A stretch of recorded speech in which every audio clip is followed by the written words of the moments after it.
The tires crunch on the gravel drive, and I tell myself to breathe like someone counting down before a dive. Sam reaches across the console and squeezes my knee, his hand warm and steady in a way that should be an antidote to the tightening behind my ribs. "It's only a weekend," he says, voice gentle as if I'd left the stove on. "Mom will be thrilled." He says it like he believes it, and there is always that small, soft faith in him that makes me want to believe it too. We walk up the flagstones together, and Linda appears on the porch as if she has been waiting in a photograph. Polished, precisely folded cardigan, pearls that sit too perfectly against her throat. She smiles the exact smile you practice in mirrors before meeting someone new, the kind that wants to be charming but is calculated to weigh you within the first sentence. "Maya, dear, come in," she says, her voice syrupy and neat. It lingers in the air like perfume. Sam introduces me, and there's the small choreography of names and jobs.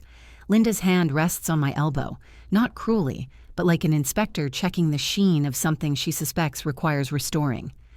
"How's work? You must be so busy with the..." The sentence tails into an all-purpose compliment that always means, in her mouth, "How will you fit in here?" I try to smile. I answer.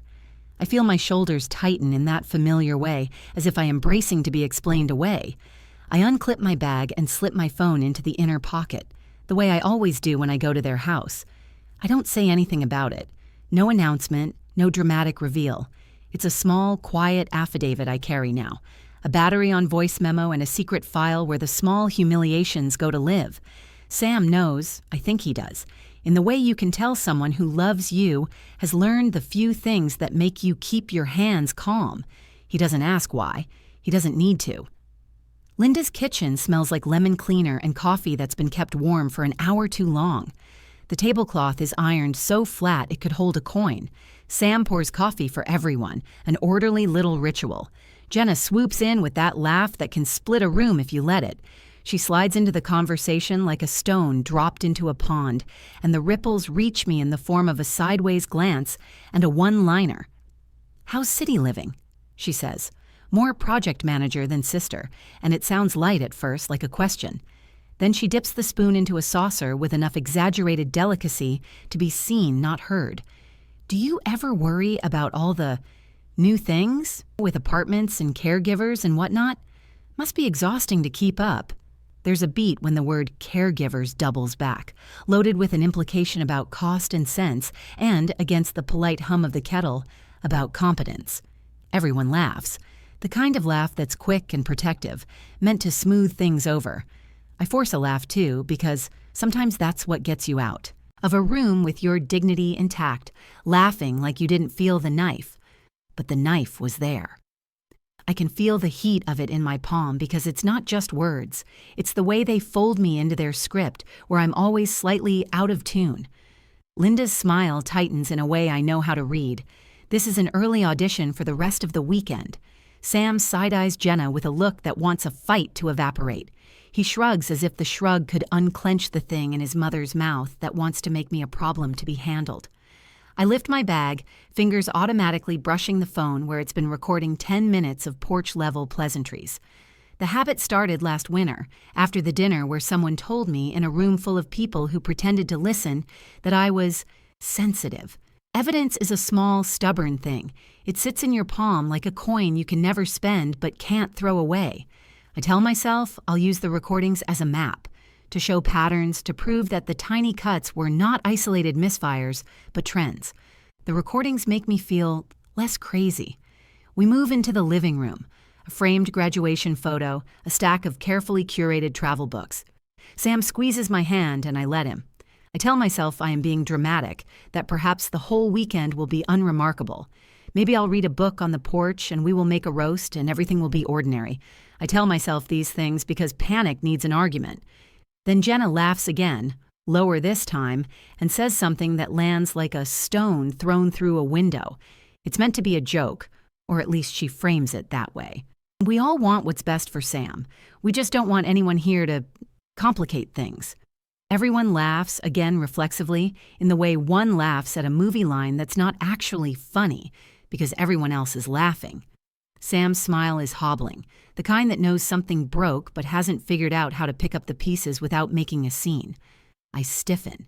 It's not only the words, it's the way they are delivered, the small, triumphant tilt at the end like an arrow. I feel the heat rising in my neck. I glance at Sam and his face looks unreadable for a second, like a photograph that hasn't developed yet. Linda's mouth is a neat little line. Jenna folds her hands as if she's just closed a business deal. My fingers go to my bag without thinking. The phone is warm where it's been pressed against the fabric. I hadn't realized I'd left it recording the whole time. Porch chatter, stove steam, the polite battering ram of family jokes. In the few seconds before I decide what to do, my mind runs a checklist I've compiled in notebooks. Do you confront? Do you keep quiet? Do you show Sam? Delete? Publish? Each option carries a cost whose math I can do too well.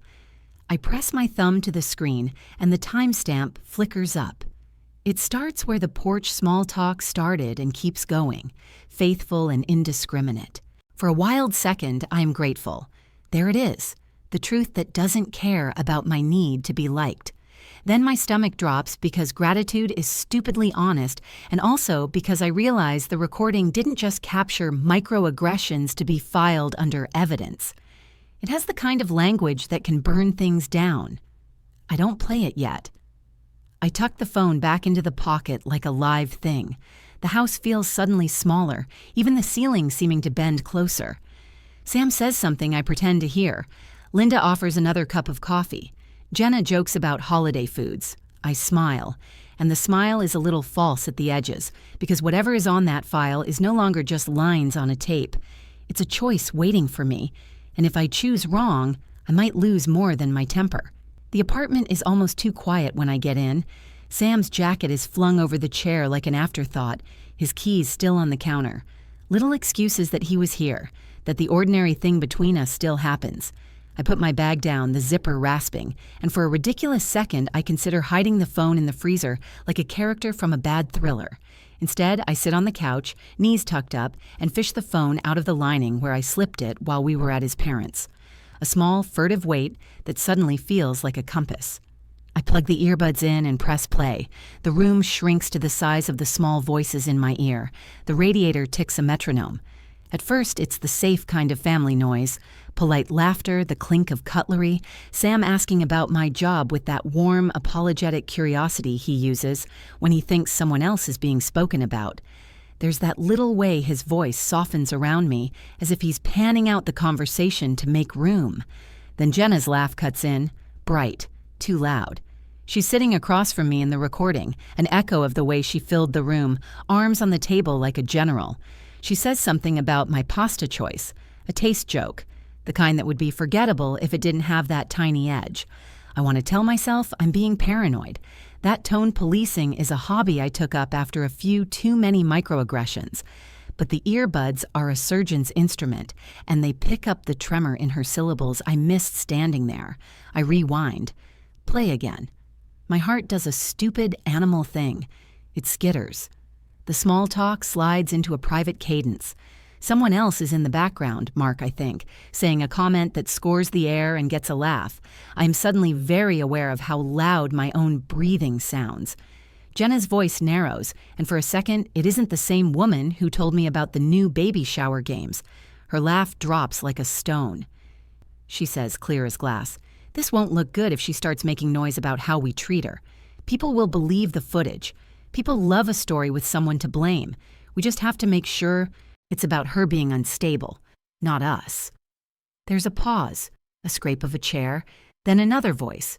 Maybe Linda's saying, "Of course, we wouldn't do anything unethical, but..." The sentence that follows feels like a punch you don't quite feel until your knees give out. Jenna says, "We can always make it look like she's the one with issues. If the timing's right, they'll forget why she's angry. People love a redemption arc for the family, not for the outsider." It's not an accusation about where I'm from or who I love. It's worse because it's procedural. It's not suffocating unless you feel every syllable as a plan. They're talking about me like an object to be arranged on a stage. They're talking about manufacturing a story. For the first time, the word weaponize becomes tactile in my mouth. Mark's laugh, thin and eager, threads through. We have footage anyway, old stuff, embarrassing, but real. The last word is casual, like he's discussing a casserole. The air in my apartment seems to congeal. My hands start to tremble. I fumble to rewind again, more out of disbelief than need. Play. I listen to the same snippet 3 times, then 10, like I'm trying to catch the part where my ears made a mistake. It doesn't change. I can hear the way Jenna uses the word we, inclusive, conspiratorial. I can hear Sam's laugh, polite, a little uncomfortable. And I wonder if he knows they're talking like this, if his loyalty is the kind that distances him from what's happening or binds him to it. All the little minimizations I've cataloged, the light-hearted comments, the well-meaning tips about my accent, the way Linda folded my sweaters, collapse into a pattern I have been trying not to see. I feel like a character in one of my journal entries, the protagonist who keeps noticing details and is told she's being melodramatic for noticing them. That old voice of mine, the one that keeps receipts, begins to whisper deadlines and notations. Keep the file. Don't delete. Timestamp. I text Rosa before I make any more decisions because asking her is breathing practice. The message is ugly and short. Urgent. Need advice. I found something on my phone from tonight at Sam's. Play it. She answers almost immediately, the kind of response only a best friend gives when she can tell your hands are shaking through text. Don't delete. Save backups. Don't confront anyone without counsel. Breathe. Her words are steady, practical. I read them twice, and they do something like bomb and like gasoline at the same time. Part of me wants to call Priya, too, to lay the file in professional hands and learn the language of restraint and subpoena. Part of me wants to call Sam and set the recording on the kitchen table and watch his face rearrange itself. Part of me wants to burn the phone and walk away until no one recognizes the original shape of what happened. I pace the living room, earbuds dangling like a noose around my neck, and imagine the permutations. If I bring this up to Sam, I risk every image, every family harmony he treasures.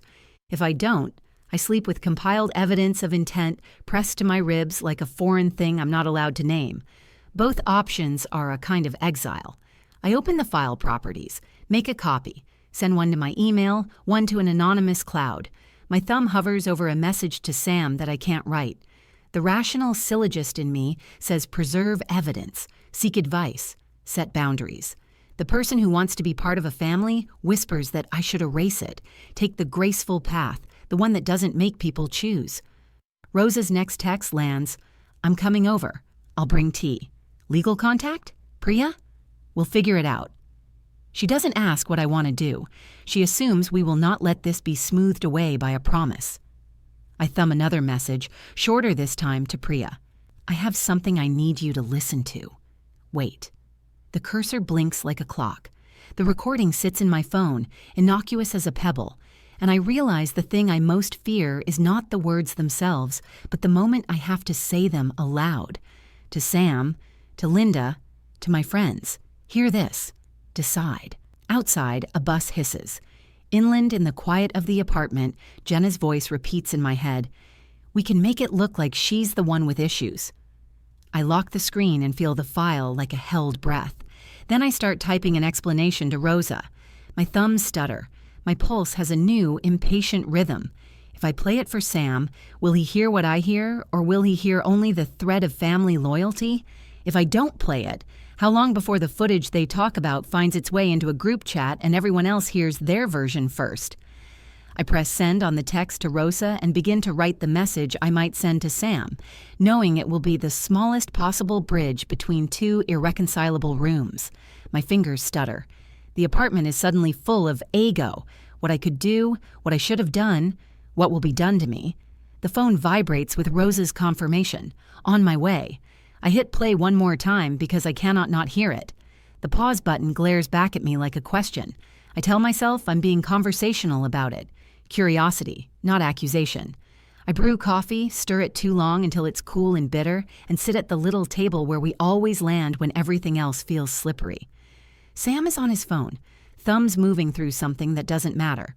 I watch the way his eyebrows lift when he smiles at a message from his mother, and I try to make my voice sound like I'm interested in family gossip, not like a woman who has spent the last 2 holiday visits cataloging the way she is habitually minimized. Do you ever notice how your family talks about people who aren't them? I say, looking at the rim of my mug instead of his face. I try for lightness, maybe a little teasing, like we're sharing an inside joke about the rest of the world. He looks up, blinks twice, and laughs the easy laugh that closes arguments before they start. What, Linda included? Sure, I say, but Jenna too. I was just curious how they riff. Sometimes it seems like they have a shorthand for other people, for who belongs at the table. He leans back, uninterested in being pulled. Their family may. They rib each other. You know that. You take things so... He flutters his hand in the air, searching for a word that won't start a fight. Seriously. My throat tightens. I choose the soft reply I practiced. Maybe. I just heard something today that struck me. I could be wrong. He smiles in that marshmallow way he has when he wants to smooth a rough edge. You misheard, probably. Or it was a joke. You always have an ear for bad intentions. It isn't a joke. His words land like a slap anyway, because they are an old, familiar script. I'm sensitive. I'm over-interpreting. I'm making a thing out of nothing. I watch his mouth close around the old explanation and feel the burn of being dismissed, not for what was said, but for feeling it mattered. There's a heat in my face that is not anger so much as disappointment, an intimate betrayal that feels like a bruise forming. I'm not making it up. The sentence comes out sharper than I'd planned. I recorded a bit. I didn't want to drag it back out, but if you're not sure, I can show you. He puts his phone down slowly. He's bracing to negotiate rather than confront. Maya, really, you had to record them. That's invasive. You're spying. There's that word again, as if my attempt to protect myself is a cowardly scheme. I think of all the times I've had to take notes in my head to make sense of how people twist small things into dismissals. I think of journals half filled with marginalia, phrases underlined until they became evidence. I didn't record to spy, I say. I recorded because I've been telling myself I'm being paranoid, because I used to doubt myself when people made little comments and laughed it off, and I wanted to know whether I'm remembering right. He exhales, impatient now. Okay, but maybe you should let it go. Families say stupid things. They mean differently in context. I don't want this to blow up into... He waves his hands like I'm a fire he doesn't want to be near. Something dramatic. Let it go? The words come out hollow. So we pretend.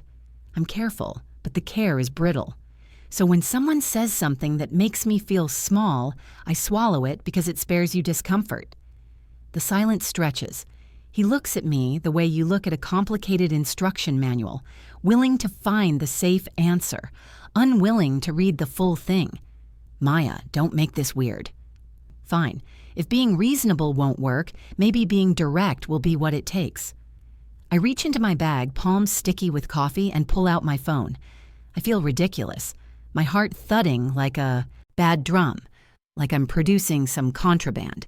Listen, I say, and I press the file. Sam's expression doesn't move for the first few seconds. There is the faint creak of whatever is in the recording room, muffled plates, a TV murmuring.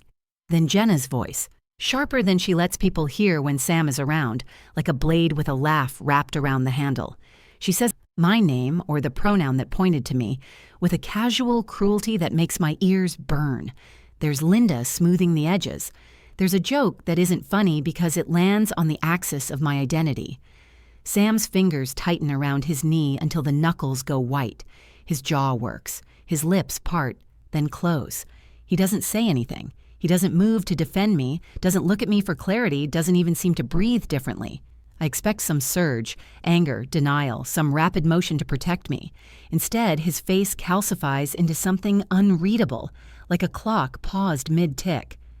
That's out of context, he says finally, the words measured, slow.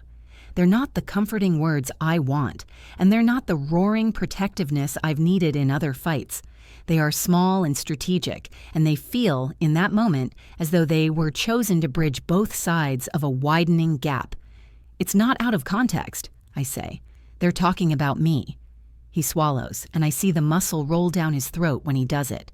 Maya, it's not as bad as it sounds. Jenna was. She's rude sometimes. People say dumb things at dinner. We can talk about it. Let me handle it. Delete the file, please. He reaches across to take my phone, but then seems to catch himself.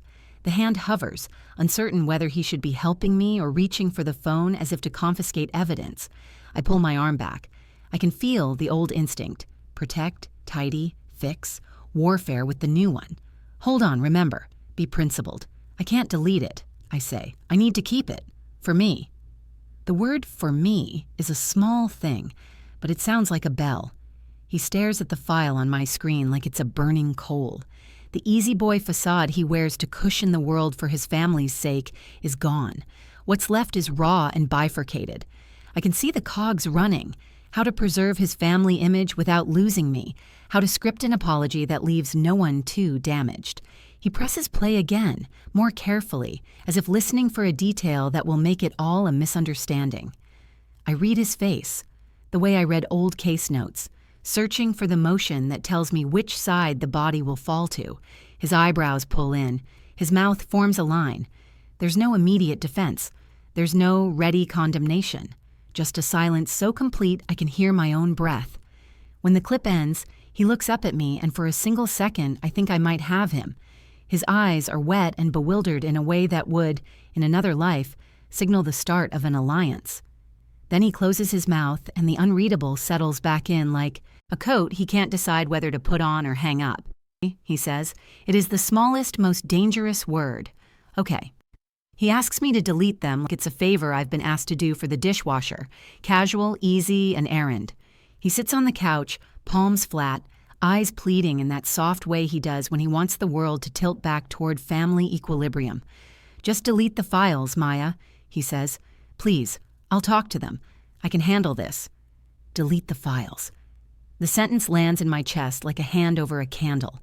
I feel the heat all at once, the small, steady burn of being minimized over the years, the ancient itch to prove I'm not imagining things. "No," I say, before the tipping point of my reasoning becomes words. I can't just erase them. He looks surprised in a steadier way than I like, surprise that's been softened by entitlement, the same expression Linda gets when I disagree with a casserole recipe. "It's a recording. You know how this looks. If you keep it, it becomes proof," I say. "You think I keep this for drama. I keep it because people gaslight. I keep it because I need to show what happened if I'm asked about it later, and I don't feel like I am being believed. I don't want to be the person who has to prove she wasn't oversensitive. Not anymore." He exhales, that long Sam breath that usually diffuses tension. It doesn't this time. "You're weaponizing family moments. You're going to tear us apart for what? A throwaway joke? You don't trust me. You don't trust my family. You asked me to live inside your family's image as if it were a furnished apartment," I say. "You wanted a tenant who approved of the curtains. I'm tired of pretending the slanted compliments and jokes don't cut. These files," I tap my phone, where the audio sits like a cold stone, "are not about punishing anyone. They're about not being erased." He leans forward. "Maya, if you want me, you have to let this go. Delete them. I will talk to them. Trust us." The trust line shows in the small, almost painfully earnest curve of his mouth. He reaches for me as if to close the distance. I pull back because every time I move forward in this relationship, I feel like I have to give up parts of my armor. "You shouldn't have done this in the first place," he says then, and the sentence hits harder than the first. "Recording people without telling them. That's not how you build a partnership. That's illegality isn't my point, Sam," I say, voice crisp. "And you know that. My point is that women get told they're oversensitive and then have to walk away from their homes because the people who say we'll talk without us. I'll not be asked to delete evidence of my lived experience." He stands up so fast the coffee table trembles. "So what then? You want to put this online? Humiliate my family? You want them to see—" "You're putting words in my mouth," I say. "I haven't decided anything yet. Why does every choice I make have to be framed as an attack?" Sam's face hardens. For a dizzy half-second, it's not the man who brings me soup when I can't sleep, but someone I barely recognize.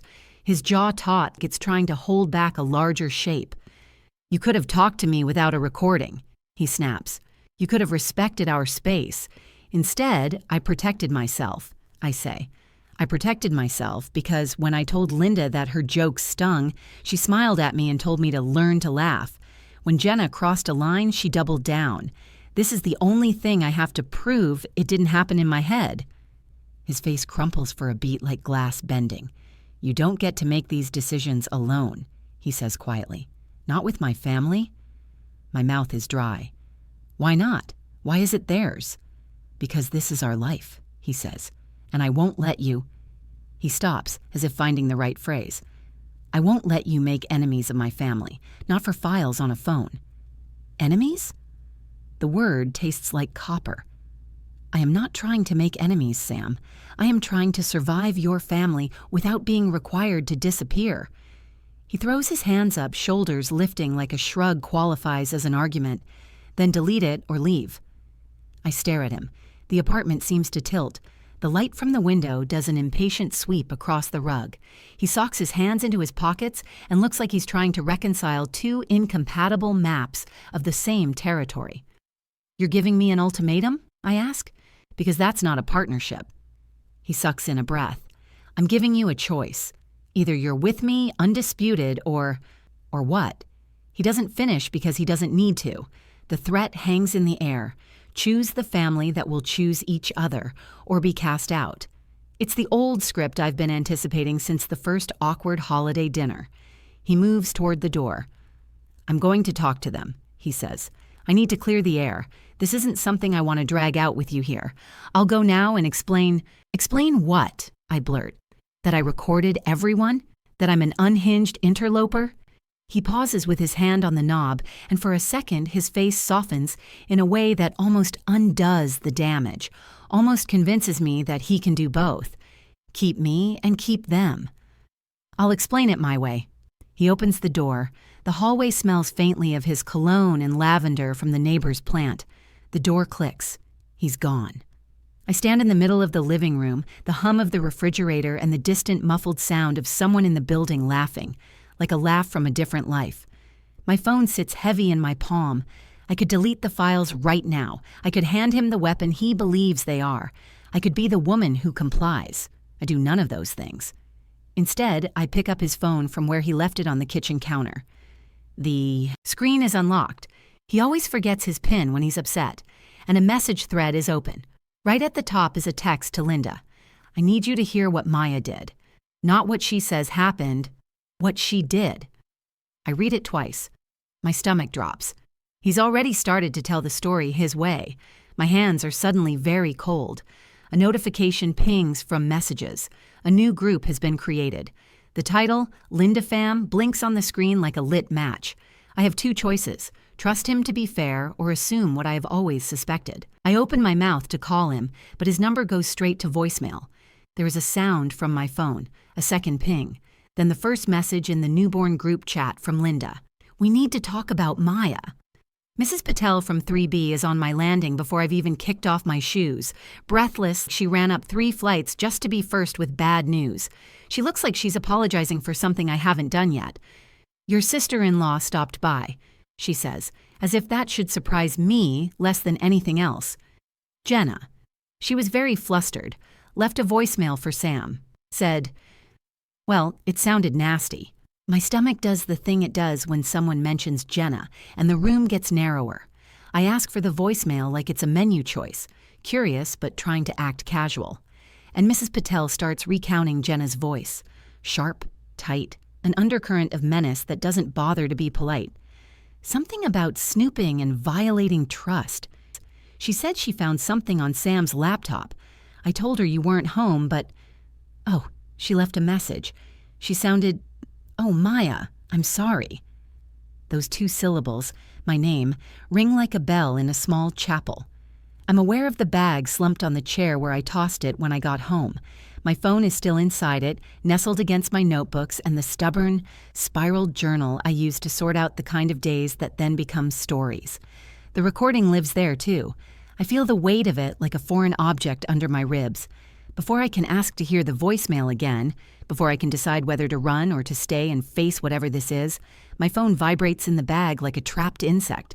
Mrs. Patel's face goes suddenly small and apologetic, and she moves away as if an argument about property lines might start if she loiters. It's Jenna. Her name lights the screen. She calls without a hello. She's already in my living room. "Where were you, Maya?" she snaps. The aggression is immediate, as if distance somehow doesn't exist between us, and she's standing in my kitchen with a spatula and a thesis. I sit down on the edge of the couch because the polite thing to do is not to be defensive while the enemy is on the line. "I was at home," I say. Mostly that's true. Mostly I've made a habit year after year of over-explaining. "What is this about, Jenna?" "Don't play. Coy," she says. "Where were you today when you were listening to us?" I feel the word listening like a probe. My voice manages a careful, low tempo. "If you mean at brunch, the conversation? You were snooping through private conversations, Maya." She spits the word like it's a confession I should be ashamed of. "You put your phone where it shouldn't have been." I want to say, I put my phone in my bag. I put my phone on record because for too long words slid off my skin like oil. I want to say, you do realize this isn't some game where I'm trying to win points. I want to say all of it and then some. But the line into Jenna is hot with judgment, and she's not interested in nuance. "I didn't snoop the way you're saying," I say, choosing my words. "I recorded because, after the way things have been, because I needed to know what was being said about me when I wasn't in the room. I thought it would keep me safe." She laughs, and it's a sound I usually hear at other people's weddings when someone's made a joke about seating arrangements. Safe? Or vindictive? You think recording people makes you a better person, Maya? You think it proves anything other than you're trying to set us up? Her voice changes then, becomes small and precise. "We found a file on Sam's laptop with your name on it." There's a peculiar instant where you stop moving inside your own body. The air in my apartment clicks like a thermostat. "What do you mean?" I say. "Found? How?" "We were looking through his computer," she says, crisp and casual. "There was a folder, named with your full name, a recording. How much did you record? How much did you hear? How far are you planning to go with this, Maya?" All the things that have been accumulating in me like sediment. Microaggressions smoothed over by polite laughter, the way I stopped telling Sam about little cuts because they mend on his terms. The way Linda calls me project, rise and settle into a single hot knot. I should have expected them to look. I should have known that Sam leaves his laptop unlocked, that when things go sideways, his family crowds in like vultures around a carcass under the guise of negotiation. "You looked through his computer," I repeat, because I need to taste the dishonesty out loud. "So, you've been. Who else knows about it?" The pause on the other end is measured. "We showed it around," Jenna says. Her voice softens, but there's steel under it. "We wanted context, to see if it was edited, to see if you were trying to make us look bad." I picture, against my wishes, Sam's laptop open, strangers with sandwiches in their laps, Mark smirking and flipping through files like a man clearing deck for a show. I picture Jenna's fingers marked by judgment. "You don't know what context is," I say. I can feel my hands clench without looking. "You don't. Get to decide whose fear is valid." She makes a sound I know from family gatherings, the human equivalent of a shrug. That's rich, coming from the woman with the tape. "How much did you hear, Maya? How far will you go? Because if this is about making them look bad, if this is about—" She hesitates, and I hear the calculation. "Ruining reputations. We will do what we need to do. You think we won't protect our family? We will do this on our terms." We will. The future of that sentence is a specter. I feel smaller than I have any right to be. There is a list in my head. Keep recording. Save every file. Don't delete the damn thing because legal windows are short, and people who play image politics are quicker to delete evidence than to tell the truth. But there's also a list of losses. Sam asking me to leave, his mother looking at me like a failed domestic experiment, Jenna's voice a guillotine ready to drop. "What do you want me to say?" I ask finally. My voice is rawer than I like. That I'm sorry for protecting myself? That I'll hand over proof and trust you not to weaponize it? That I'll let you decide the narrative? "You can do whatever you want," Jenna says, with the kind of patience people use when they're enjoying their own power. "But know this, once these things are out, you can't put them back. How much did they hear, Maya? How far will you go?" My phone pings then, a small, bright interruption. I glance down because human beings are Pavlovian about new messages. A preview blooms across the screen. Family group, new file, Maya, audio, then P3. The name is blunt, accusatory, public. The bell in my chest forgets to stop. Sam comes in like someone else has been sitting in his bones all morning. The door shuts with a polite click, and the apartment, which has been a low hum of my own breath, and the kettle, feels suddenly surveilled. Noon light slices across the table, making the coffee rings on his side look like stains on a courtroom transcript. His face is hard in a way I have seen maybe twice before. After his father's motorcycle accident, after the time his sister screamed at a family dinner. He moves slow, as if he's carrying a bowl of something fragile. "Mom's hurt," he says, without looking at me. The words are flat, practiced, like a script someone else wrote and he's reciting to get through. They think it would be better if you stayed somewhere else for a while, for everyone's comfort. Comfort. The word lands like a footnote in a book that's been rewritten without asking me to read the new version. I feel my mouth do something that is not a smile and not a frown, a small animal trying to decide whether to bolt. For a while, I echo. Time is a shape people hand you when they want you to disappear politely. Sam wipes his hands on his jeans, still not meeting my eyes. He says it again, softer, as if by repeating it he can convince himself, just a month, until things cool down. Mom's upset, Maya. Jenna is... He stops. He can't even shape the sentence into whatever defense they've rehearsed. I talk to them. They're worried about what this looks like. It's so disturbingly tidy. Hurt, worried, comfort. An exile dressed as hospitality. I can see the contours of what he's been told at his parents' kitchen table, while the coffee got cold, the way Linda rhymes safety with image, how Jenna's barbs were framed as honesty. He wants to reconcile the two halves of his life by putting one of them in a suitcase. I'm the tenant, I say, because there are still facts, stubborn and small, that refuse to liquefy into feelings. I pay rent. I have work tonight. You can't... He finally looks at me. There is a hardness, yes, but also something folded in at the edge of his expression that used to be humor. I'm not choosing my family over you, he says too quickly, and the sentence fractures when it meets my face. If you'd go for a month, I'd stay and handle it. I swear I'll talk to them. We'll make it right. I can almost see the conversation he imagines, one where he smooths rough things over and returns to collect me like a reward. I have heard versions of that promise before, the kind that softens in the mouth. A month, I repeat. My voice is somewhere between a question and a dare. Or you stay with them for a month, or you come with me. He flinches, the way someone flinches toward a window they don't want to break. It has to be you, he says, and the syllables are weighed down with other people's expectations. I can't have everyone upset right now, Maya. People will be talking. My parents. You learn a lot about someone from what they will not say. He will not say marriage, or home, or mine. He will say my parents. He will say comfort again. I feel ridiculous and furious and suddenly heartbreakingly small. The apartment smells like the lemon soap Linda uses, the one she always leaves in the guest bathroom like an accusation. I realize I am still wearing Sam's hoodie from last night, the one with a tiny rip at the cuff where he caught it on a nail months ago. It feels like a uniform I never knew I was enrolled in. I walk to the closet without making a choice. Hands moving on their own, I unhook hangers, pull a sweater from the back, fold it with the attention of someone delegating care to fabric. My fingers find the thick green notebook where I keep the journals, the one where I have scribbled dates, microaggressions rewritten until they are big enough to be true, the one where I wrote earlier this week that something in his family's tone made my stomach go cold. I catch myself looking at the spine like it's a foreign object, and then I tuck it into the bag. If I am leaving, I take the record of being here. Sam watches me, silent. There is sorrow in him, the kind that wants to be shared like an umbrella, but that also chooses to stand under someone else's canopy. You don't have to take everything, he says, an apology flavored by the distance between us. Just what you need.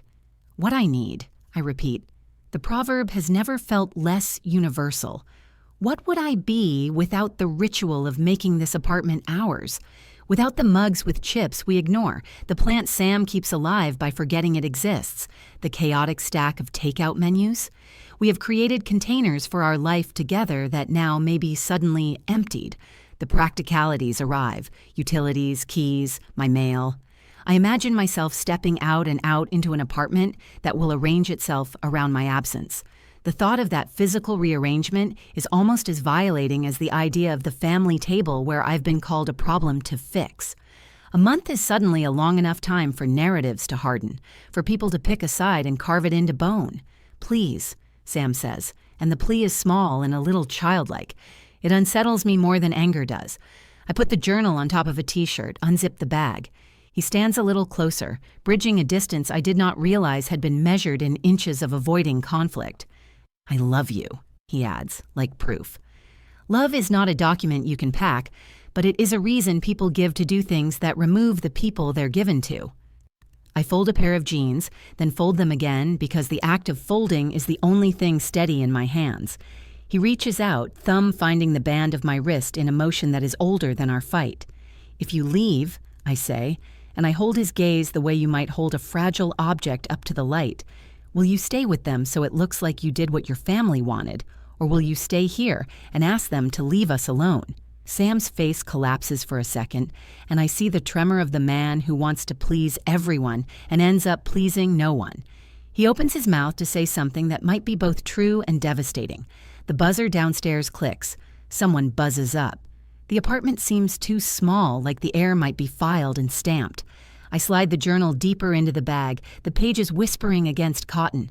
Outside, noon goes on, being noon. Inside, the decision feels like an instruction. He says, "They want you gone by tonight." I stand on Linda's porch with my phone warm against my palm like a confession. The door opens before I can decide whether to put it away. Linda is all neat hair and tailored disapproval. She smiles as if she is handing me a casserole but keeps a blade where warmth should be. Behind her, the living room is arranged in accusation. Plush sofas in symmetrical rows, framed diplomas, and Jenna's eyes which have already found me and are not interested in pleasantries. Mark is there too, half leaning on the mantel like a man who read someone else's script and learned his lines. "Hello, Maya," Linda says, and the syllables are a ledger. What a surprise. Come in. I go in because I always go in. It's harder to leave. That way. I tell myself I am here to reason, to lower the volume that nativity pageant crooked family harmony is cranked up to. I want to say, I recorded because I was afraid. I want to say, I have been minimized my whole life. I cannot be erased by a comment and a smile and then told I imagined it. I want to show them how small things pile up and become a cliff you can fall over. Instead, my mouth gives them the milder version. I wanted to explain why I did it, I say. I thought, maybe we could talk about it. Is that why you trespassed on our privacy? Jenna asks. Her voice is oil and glass. She does not want dialogue, she wants a charge. Mark nods like a judge stamping a verdict. Privacy? Linda repeats, as if she is tasting the word and finding it a delicacy you wouldn't sully. Maya, recording someone without their consent is a violation. It's a breach of trust. How could you? How could you do that to my son? There is a softness aimed at Sam, which is really a weapon aimed at me. I try to step closer, the room closing in as if the furniture is leaning in to listen. It wasn't. My throat hollows. There are half-truths in my mouth like broken plates. I wasn't trying to get anyone. I was collecting things that happen when people think no one will remember them. I record because I have been told I'm too sensitive, that things didn't happen the way I remember them. So I make the reality of those moments larger, so I can't be told I'm making them up. Making them up, Jenna repeats, slow and precise. That's convenient. You make up things, record them, then show them to other people. What do you expect? Sympathy? When you say it like that, you're making it sound malicious, I say, and for once the heat in my chest outweighs the fear. I'm not making them up. I breathe and try to string together the small violences, the jokes about my background, the way Sam's family would pat my hand and call me brave for ordering something they consider exotic, the way Sam would offer a tight-lipped apology to smooth things over for them and then ask me to let it go. I begin to speak in fragments because the rest of the room will not wait for full sentences. It is as if the air is too short for nuance. Linda folds her hands like a magazine cover. Intent matters, she says. Did you have malicious intent? Did you plan to embarrass us? Or was this a secret, self-justified surveillance campaign? The question lands like a marble in my chest. Intent. There's a legal neatness to the word, the way it reduces me to motive or malice, as if humans are either saints or saboteurs. My journal flashes behind my eyes, the paper where I have rearranged the same sentences of hurt 100 different ways. The recording in my bag flashes warm, too. If I say I recorded for protection, will she use that against me? The thought is animal quick. I can see her now, a prosecutor in pearls, indexing my words into evidence. You feared the family, because you intended to turn private moments into public spectacle. You are Machiavellian. You are not hurt. You are a saboteur. Intent is all we have, Mark says. He looks like someone given a baton and a marching order. If you wanted to be safe, why not speak up? Why not? He lists the options like they're obvious virtues I'm ignoring. Because speaking up hasn't worked, I say. The sound of it surprises me. It is not a plea as much as a fact. Because when I speak up, I'm dismissed as oversensitive, or told we're all family and family ribs are part of love. You can explain away a comment once, twice. A pattern isn't a joke. So yes, if you need a word, protection. I wanted to be able to hold myself accountable with facts. Linda's eyes soften in a way that feels like a trap being baited. She leans forward. Protection or premeditation? I can see Sam in the back of my mind, the way he flinches at anything that could cause ripples. I can see him balancing. Protection, I say finally, because I do not want to give them the weapon of malice to stab me with, but not to humiliate, not to expose for revenge. How do we know that? Jenna snaps. There's a file on Sam's laptop, apparently. Your name is on it. Convenient, isn't it? Planting things where they'll be found. It's all very tidy. Everything tightens. I didn't plant anything. I didn't touch his laptop. But that accusation lands with the force intended. It sows doubt about me where there was already mistrust. I realize the room has narrowed from angry to siege. Every word is being mined for leverage. Linda's voice drops, softer now but sharp as a scalpel. You have to understand, Maya. We are hurt. We are invaded. Intent matters. If you admit this was about protection, maybe there's something to discuss. If you admit you did it to make us look bad, if I admit I did it to protect myself, will you use that against me? The question bursts out of me before I can frame it prettily. Her eyebrows rise like she was not expecting a counterstrike. The room waits. She doesn't answer immediately. Her fingertips press together in a way that courts an impression of thoughtfulness. Jenna smirks like a prosecutor anticipating a confession. Mark's jaw is tight. Sam is not in the room. I can feel the recording in my bag like a heartbeat. I had come to ask for dialogue. Instead, I'm standing in a courtroom where my fear could be turned into proof of my guilt. My mouth tastes faintly of panic, and I know whatever I say next will tilt everything. I tell myself I'm careful. I tell myself the recording is clinical. No edits, no dramatics, just the sound of their voices. I tell myself there is a moral difference between witnessing and weaponizing, that it mattered to collect what they said so I could stop pretending it was all in my head. I press play with my thumb because I can't meet both of them at once. Sam's knees are turned inward. Linda's fingers are threaded the way. They do when she's trying to look like a woman who never loses composure. The little blue waveform on my phone is tactile under my skin. I brace. Their voices fill the living room, polite introductions, the tea clinking into cups. Then Jenna's laugh, too loud, and the line that made my throat close. It's clipped here the way I saved it. Jenna, flippant. A phrase about fixing someone like me, about how people like her need boundaries. I had read it in the tiny characters of that waveform and replayed it until the edges of the words were no longer sharp. Sam hears it. For a beat, he looks as though someone just slapped him in the face. For another beat, he looks like a man who is trying to reconcile what makes her his mother and what he wants me to be safe. He swallows, and for a bright, traitorous second, I think he is going to say what I need. He said what? He shouldn't have said that. Isn't that awful? Instead, Linda's eyebrows lift. Is that it? She asks, cool as a teaspoon. That's what you brought us here for? I don't know how I answer that. My mouth opens. A small sound like something I keep tucked away. Gratitude, accusation, both, comes out. No, it's because taken out of context, that doesn't tell us anything, she says. You cut this. You edited it. Marks of accusation like that are surgical. They deflect. The word edited feels like an accusation of malice. I'm a documentarian staging a scandal. My hands go cold. It's a phone recording, I say. There's no... You have experience with this, Linda continues, and her next sentence nicks me, precise and practiced. You were a paralegal once. You know how to present a narrative. Sam's jaw tightens. I can see the math happening behind his eyes. Mother's social life, plus sister's reputation, plus partner's stability, near family equilibrium. He looks at me as though I have appended another variable to a quadratic he can't solve. Before I can say anything else, Mark, who had been fidgeting with the laptop like he's 5 again and found his father's briefcase, leans forward.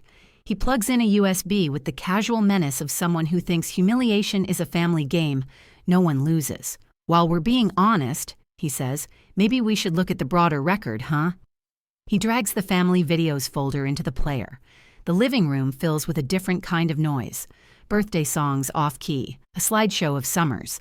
There's me in 2016 at Sam's cousin's wedding, nervous and flushed, laughing too loudly at a joke I didn't get. There's me in a clip Sam sent months before we moved in, voice wavering, announcing I'd be late for dinner because of traffic. So anxious. The caption reads in Jenna's voice as if it was a verdict. They play a clip where I'm talking to Sam's niece, tripping over a phrase about my job, my face halfway between earnest and embarrassed.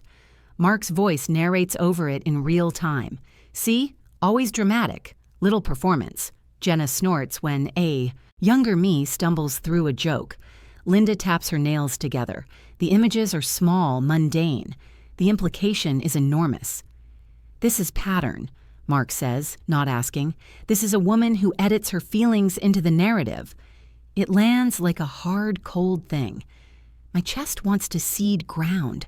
I want to point out that those clips are years old, happenstance, out of context too, but I can see how they've been arranged to look like a dossier, like all the little pieces of me someone could gather and assemble into a collage meant to make me something I am not.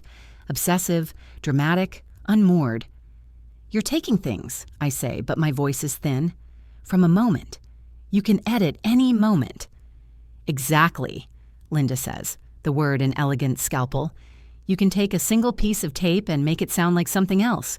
We all present ourselves a certain way. It doesn't mean we are what you say we are. I feel the room closing in the way it does when anxiety has been a steady hum in my life and someone flips a switch to make it loud. If I had kept the file to myself and made myself smaller, would I be safer? I think of every time I swallowed a hurt to avoid this. I think of the exact line that made my stomach drop. The way people like her slipped out like it had been rehearsed. I think of how often I have been told I was too sensitive. Sam looks between the screen and me. He is walking a tightrope made of text messages from his mother.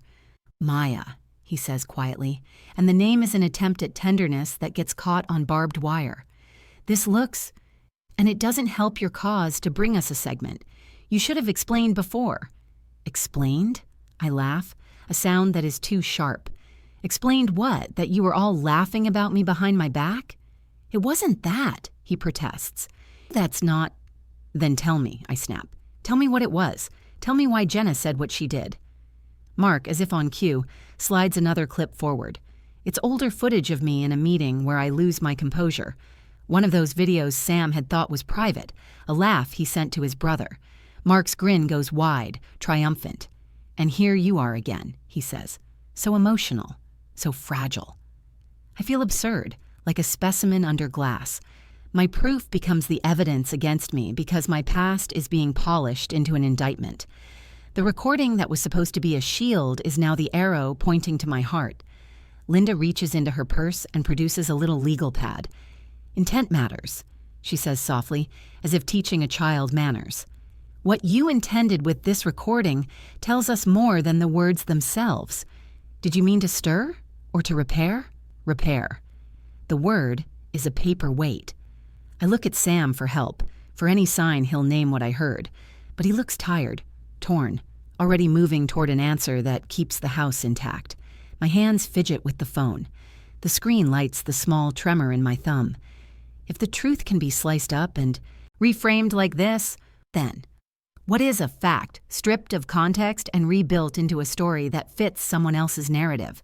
Mark leans back, satisfied, and presses play on another clip. The sound is small and the room is smaller. Jenna's voice is on the video, laughing the way it always laughs when she wins. On the laptop screen, a family chat window pops open. Names, faces, a sprawl of blue and gray. Mark's finger hovers over the send button, like an executioner tucking a hand into a glove. Sam doesn't say stop. Linda looks at me with a pity I have come to recognize as a dangerous luxury.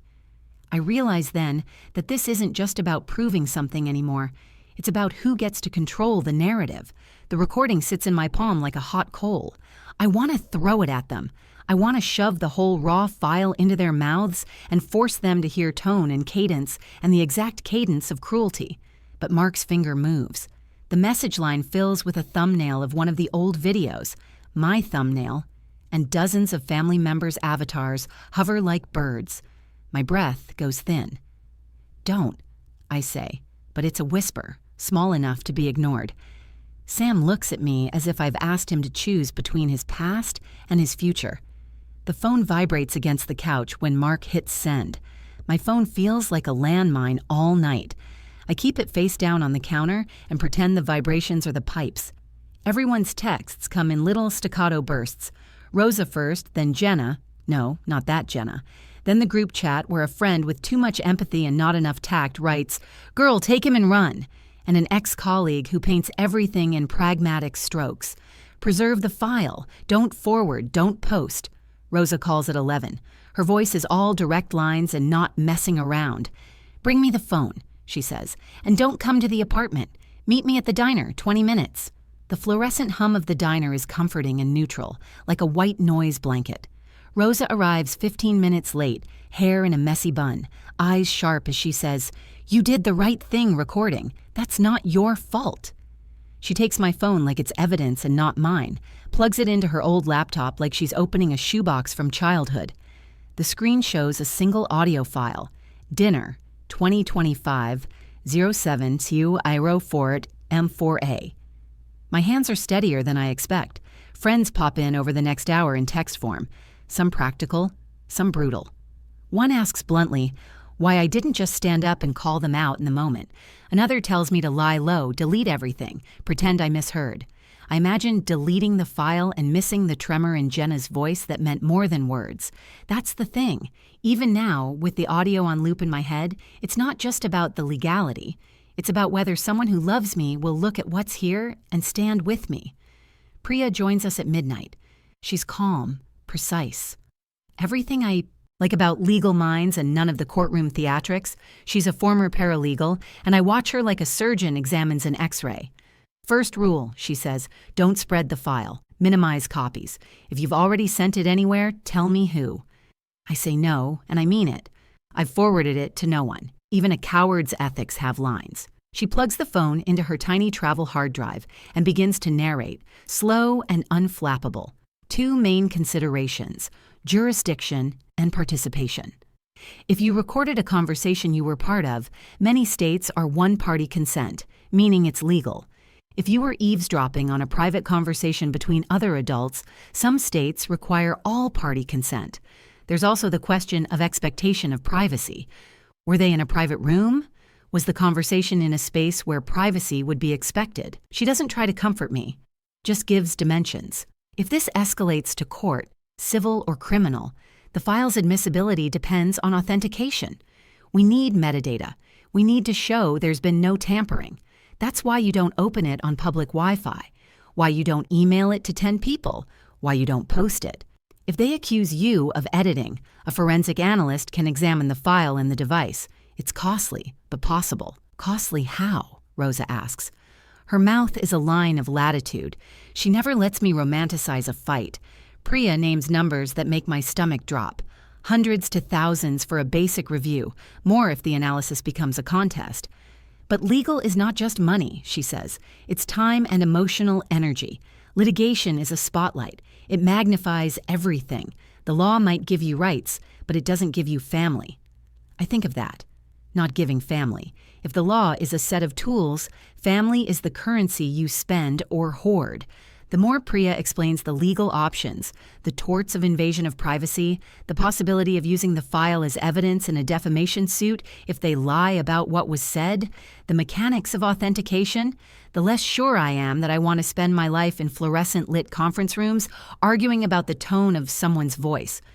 Document everything, she says. Screenshots, timestamps, who says what to whom. Don't delete messages from Sam, even the mean ones. Preserve. And consult a lawyer tomorrow. Intake, at least. If you need to, I'll help you find one who does this type of family evidence work. Rosa folds her arms. Is he going to defend you? It's not a legal question. It's a plain existential one. I know the answer before I can say it.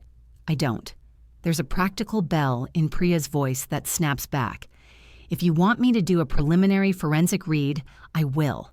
I can check for edits, file properties, whether it was moved between devices. But I will also say this, legally permissible doesn't mean good for your mental health. Think about your goal. Do you want an apology, a change, public accountability, a conversation? Tell me the endgame and we work backwards. The diner light makes the floor shine like a stage. I feel, briefly, like a spectacle. The audio sits on the hard drive between us like a third body at the table. We don't play it again. We don't need to. The meaning is already inside me, like an ache in a tooth. My phone buzzes. I glance. A message from an unknown number that looks like a link. I don't open it. Rosa's hand is on mine before I can decide whether equals curiosity. Don't, she says. If it's circulating, you'll know soon enough. But you don't need to invite it. Priya's last words are practical and terrible. Evidence will answer some questions, but not the central one you keep avoiding.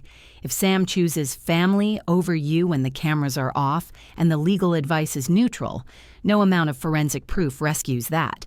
You have to ask him who he is with before you spend money proving who's right. It's a moral map laid over an X-ray. I can carve out routes, courtrooms, PR strategies, counsel retainer fees. But none of those routes tell me whether a person I've been building a life with will pick me in the decisive second. Rosa walks me to my car and doesn't let me half hope. If you fight, she says, I'm with you. But fight for what you need, not for what makes you look less fragile. Protect the file. Protect yourself. I tuck the hard drive into my bag like contraband. I drive home with the radio off because every song feels like commentary. The apartment is the exact same as when I left. Sam's toothbrush in the cup, a sweater draped over the chair. But the space between things has changed density. My last unread message from Sam sits there in my pocket. I haven't opened it because the unread bubble is a question mark I am not prepared to answer. I move my thumb to the screen and then pull away. The legal lines are clearer now, but the more I know, the more I realize the fight curdles into something uglier. A decision about whether I belong in the house where his family thinks of me as a problem to be solved. I sit on the couch and press play on the audio one more time, not to analyze, but to listen for the part of me that still believes he will stand up. The file fills the room. My phone buzzes. It's Sam. The preview reads, "We need to talk, tomorrow morning."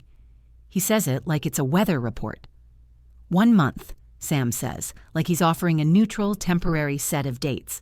He is standing by the kitchen counter, hands folded around a mug that has a chip on the rim I haven't noticed until now. Just leave the apartment for a month. Go stay with Rosa or a friend. Give the family space to breathe. If you won't, He stops, searches for the words he thinks will make this not sound like choosing. If you stay, they'll ask me to pick. I can't do both. I have to. He exhales. The last word as if it will knit whatever he imagines into being. Choosing peace, he calls it. Choosing not to take a stance. My heart is loud in my ears, like someone has turned up a radio inside my skull. I imagine all the ways that sentence splinters, the syllables of his coldness, the soft punctuation where his avoidance lives. For a blink, I feel ridiculous, like a child who still expects the person who loves them to pick them in a parking lot fight. Then I feel abandoned in a way that is quieter and worse. Like someone has rearranged the furniture in my life without asking where the good chair goes. 1 month? I repeat because words anchor me. I need the numbers to be real. I need to know if this is a test or an exile. He nods. 1 month. And you leave the recordings, Maya. Delete anything you don't want anyone to see. His voice is so even that it might have been premeditated. He gestures toward my bag slumped on the couch where I dropped it after he left for his parents the other day. The phone is still in it, the file in it. He knows. That angers me with an animal intensity. He knows because he looked, or because they looked. Either way, it's exposure and ownership combined. You asked me to leave, I say. I picture Priya's face when we talked last night over coffee and legalese, the way she explained that there are windows for forensic preservation, that deleting isn't always proof of guilt, but silence can be weaponized. I see Rosa making fists on the other end of the line last night, saying, "You do not choose dignity by fleeing, you choose dignity by not letting them rewrite you." But all of that is what I want to do, and not what the room demands. Sam, I say, so if I go, you stay with them? He blinks like it surprises him. Yes, I'll stay with them. They're my family, Maya. They need me. I need to be there. It's not about taking sides. It's about being present, about easing things. It'll be easier if you're not here. Easier for whom? I think it. But the thought is small and brittle, so I don't say it. Instead, I watch his face for the tiny human tells I'm trained to read. The way he chews his lower lip when he worries, the way his fingers drum micro-rhythms on the mug. He is torn, but the tear is calibrated. It is not cleaving. I imagine walking out with a duffel and my journals and the phone with the recording intact. I imagine the neighbors whispering, the group chat exploding with the clip like wildfire, Mark's smirking face in old footage pulled out like a talisman against me. I imagine the look on Linda's face if I leave, that thin smile of victory. I imagine coming back to a house that still holds our toothbrushes and his shirts folded in the drawer and feeling like a tenant in a relationship I once thought was a partnership. And then I imagine standing my ground, letting the fight be public and messy, playing the whole file, calling Jenna's comment what it is, letting Priya's legal diagrams turn my audio into a file that can be timestamped and authenticated. I see Sam facing down his mother and brothers. I see him choosing me in front of them. I see his family fracturing, him ostracized for siding with his partner. I see him angry and exhausted in ways that are not the soft grief he gives now. But I also see the cost. The world will divide. People who loved him will call him a traitor, and people who love me will call me courageous and cold. Our living room will become a courtroom in the court of public opinion. Sam might resent me for making his family choose, and worse, he might resent me for making him see the ugliness he chose not to notice for years. How much of me am I willing to lose to stand up for myself? The question is a hard stone in my mouth. I'm not sure whether I'm asking him or myself. It feels irrelevant either way. If I stay and fight, something irrevocable happens. If I leave, something irrevocable happens.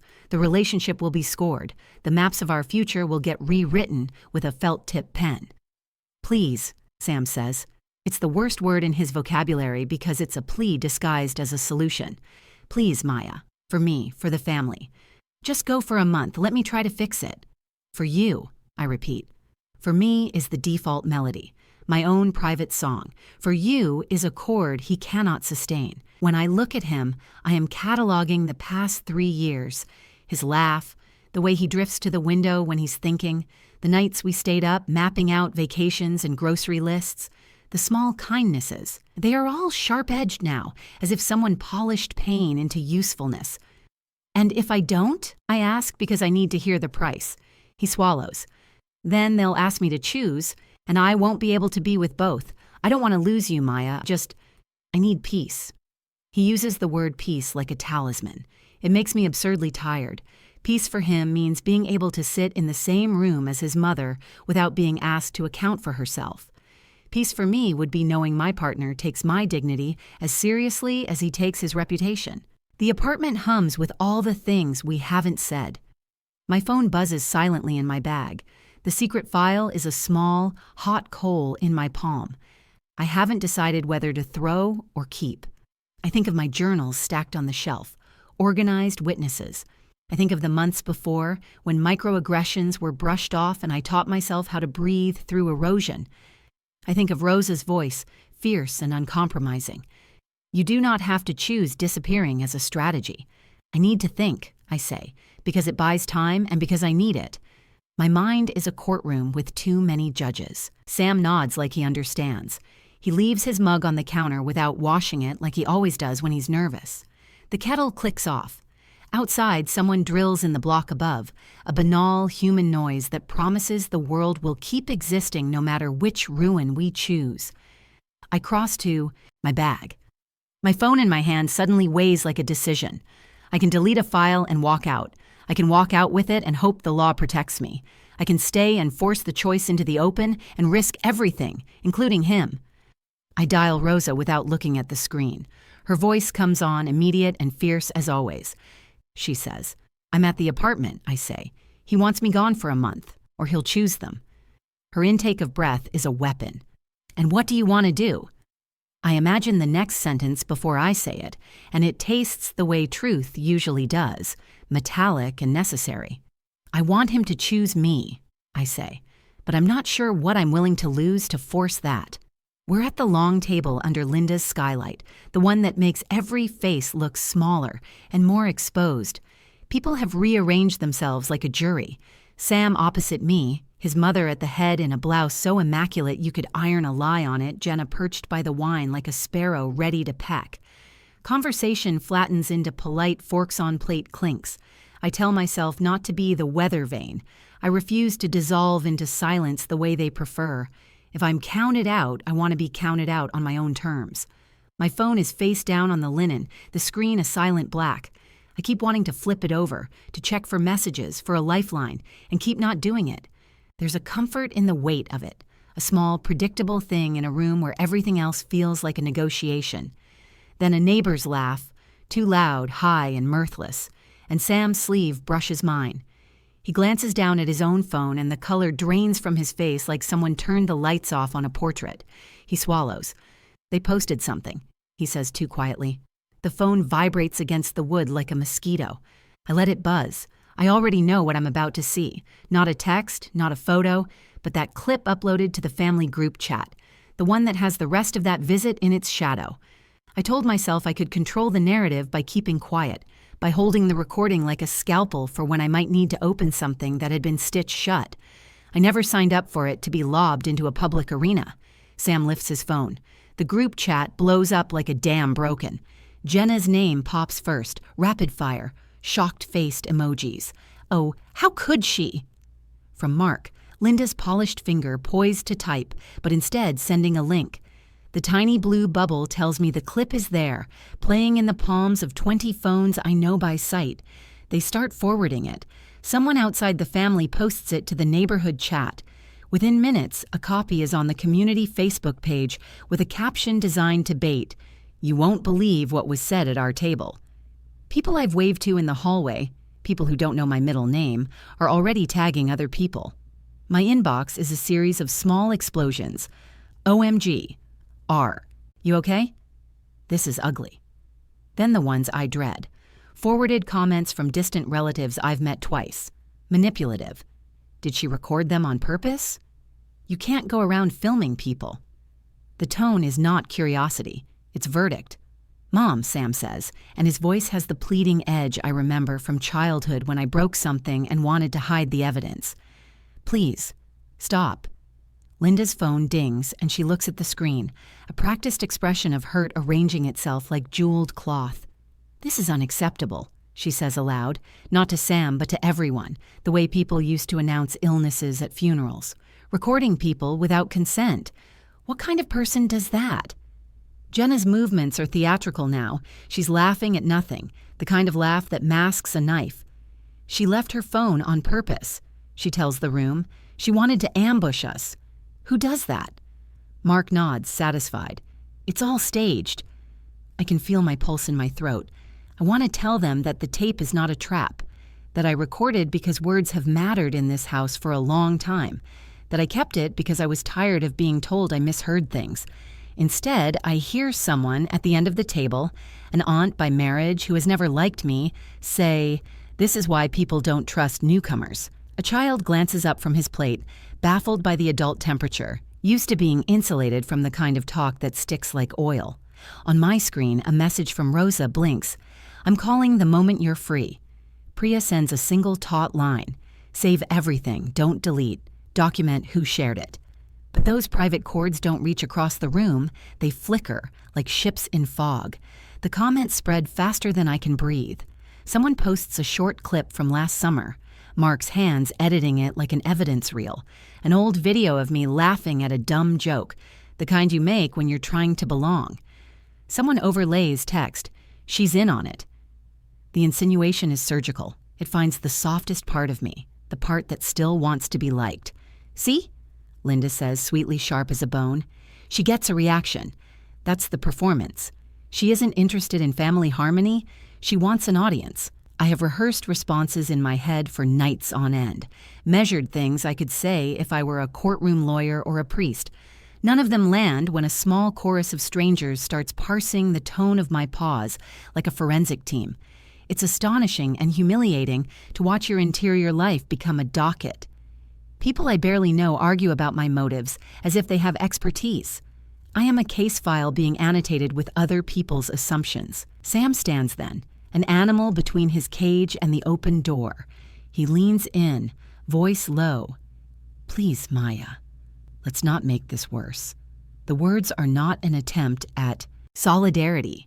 They're an attempt at damage control.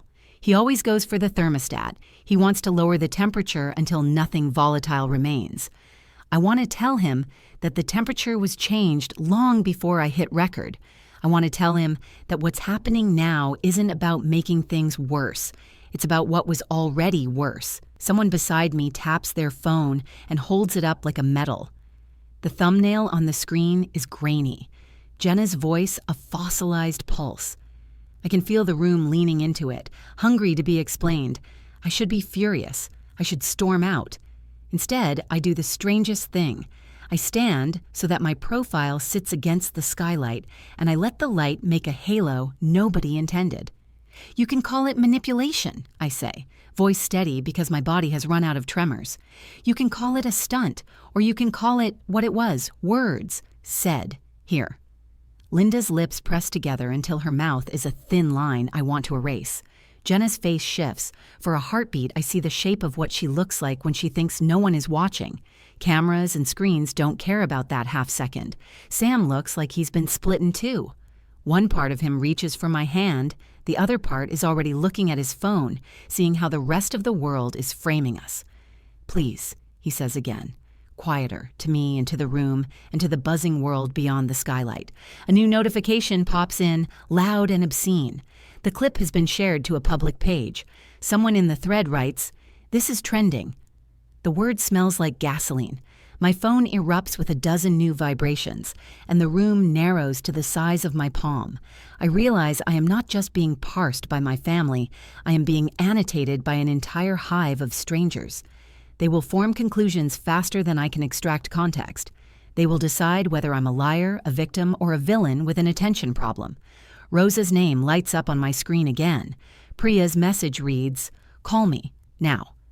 Sam's thumb hovers, and I know, with the unquestionable clarity of a bright, cold winter morning, that what he types next will not only be a sentence, it will be a verdict. Sam's apology sits on the kitchen table like a printed script. Times New Roman, single-spaced, 3 paragraphs that could have been cut and pasted from an online How to Mend a Relationship guide. "I'm sorry for how my family hurt you," it reads. "I take responsibility for not setting boundaries. I love you." There are no stumbles, no raw edges. It's the kind of apology that sounds like someone reading from a card they bought at a pharmacy, because being exact is easier than being honest. He read it aloud last night, voice flat with the effort of being performative and conciliatory at once. He looked at me the way you look at a plumbing problem you intend to fix yourself, bravely sure there's a clear solution if you just tighten the right bolts. Somewhere between the second "I'm sorry" and the scripted "we can move forward," my throat tightened. I realized I was listening not for what he meant, but for what he wasn't saying. Where is the part where he admits that the words on my phone were real? Where is the part where he says he understands that privacy and feeling safe inside his family's home are not negotiable? Jenna has perfected civil distance. Today she brings lemon bars, neatly boxed, cheerful, and perches on the edge of our shared couch with a smile that does not touch her eyes. "It's been such a difficult week for everyone," she says, light and lacquered. She says it like an accusation wrapped in small talk. Mark drops in once long enough to clear his throat and fold his hands as if on a stage. Linda's calls come in brief, concern without culpability. Their voices are all calibrated for the parts they expect to play in the story they're telling one another after the files leaked. Outside the building, the neighbor group chat bleeds into reality. Screenshots of text messages, a clip stitched into a meme, the judge-like thumbs-ups from people I've waved to in the hallway.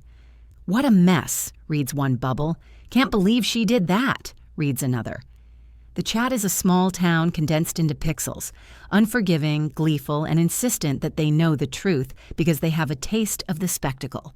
People I hardly know offer thin condolences, then quickly pivot back to the safer topic of upcoming block parties. When the audio leaked, just a blunt clip of a sentence Jenna had said, the reaction multiplied. The family group chat, which had once been for birthday plans and casserole recipes, becomes a courtroom and a theater at once. They call me manipulative, obsessive, a liar who edited reality to suit a vendetta. The phrase invasion of privacy becomes an accusation hurled like a stone. Everyone who ever pegged me as prickly now nods at how dramatic I've been.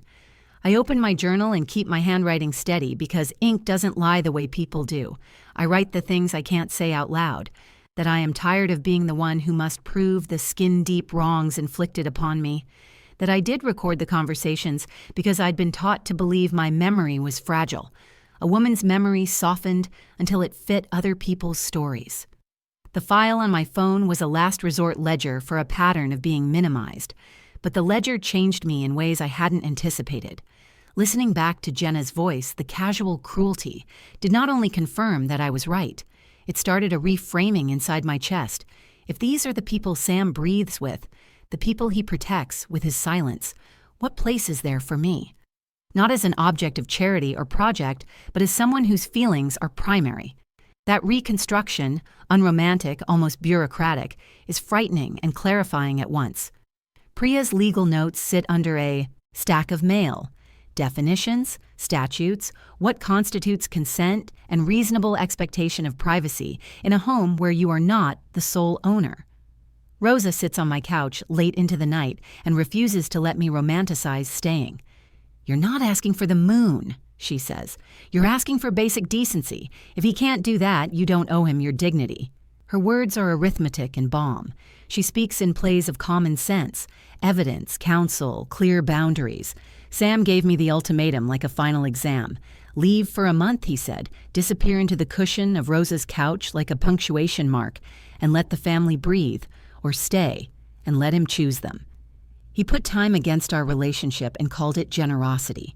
"I need to protect them," he said. Then in the same breath, "I need to protect us." The grammar of that line is an argument in itself. I try to imagine the version of staying that would make sense. It is not the one where I beg for forgiveness and erase what happened. It is a version in which Sam sits next to me in therapy, where he tells Linda and Jenna that their behavior was unacceptable and that the household rules have changed. It is a version where he refuses the defensiveness of family optics and chooses the harder route of real repair. He would have to understand that apologies are not theatrical props, but the slow labor of coming back into someone's confidence. I also imagine leaving, and not as an act of cowardice, but as a boundary. Choosing safety is not a defeat if it preserves the person who did the choosing. Walking away would mean I refuse to be the one who keeps smoothing the family's edges to make them fit my skin. It would mean I listen to the voice that recorded the conversations in the first place, the voice that long ago learned to make soft versions of hard truths, and now, maybe, is ready to speak them out loud. My hand reaches for my phone, for the file that started all of this. I don't delete it. I don't forward it. It exists like an ache in my pocket that someone else can't prescribe away. I pack a single bag, a sweater, a toothbrush, my journals. Not because I'm running, but because I need to know what I demand for myself when no one else rearranges the furniture of my life for me. I leave a note on the counter. Not a plea, not a list of grievances, but the clearest sentence I can manage. I will not be threatened by an ultimatum. I need to know whether you will choose me when it isn't convenient, and if you can't, I will leave. I fold it, breathe, and for the first time in a week, I realize how steady my hands are. I step into the hallway with my bag and the sound of the building around me.